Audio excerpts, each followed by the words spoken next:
ખેડૂતોએ ફોર્મ ભરાવ્યા, દરેકને 40,000 રૂપિયા આપવામાં આવશે એ રીતની જાહેરાત કરી, મોટા મોટા પેકેજ જાહેરાત કરી, પણ આજ સુધી કોઈ ખેડૂતોને અતિવૃષ્ટિનું નુકસાનનું વળતર આપવામાં આવ્યું નથી.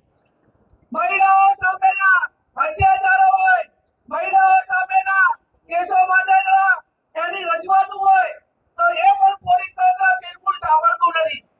ધનરાજભાઈ એ રજૂઆત આવી કે ભાઈ આ રાજ્યની અંદર કોઈ ખેડૂતોને યુરિયા ખાતર લેવું હોય તો લાઈનમાં ઊભું રહેવું પડે, પણ જો દારૂ મેળવવું હોય કે ડ્રગ્સ તો જાતા હોય ત્યાં તમને હોમ ડિલિવરી મળી જાય.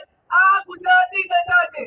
હમણાં ગઈકાલે સમાચારમાં હતું કે રાજ્યમાં છેલ્લા 1 વર્ષમાં 500 કરોડનો દારૂ પકડાયો, તો 500 કરોડનો તો ખાલી નોર્મલ રીતે અચાનક પકડાયો, તો આ રાજ્યની અંદર ગેરકાયદેસર દારૂ કેટલો ઘુસાડ્યો છે ને કેટલા યુવાનોને પીવડાવવામાં આવ્યો છે એનો આંકડો કરવા જઈએ તો આપણને એમ લાગે કે લાખો નહીં પણ કરોડો રૂપિયા એ આ દારૂ અને આ બધીઓમાં આ દેશના યુવાનોને રાજ્યના યુવાનોને બરબાદ કર્યા છે.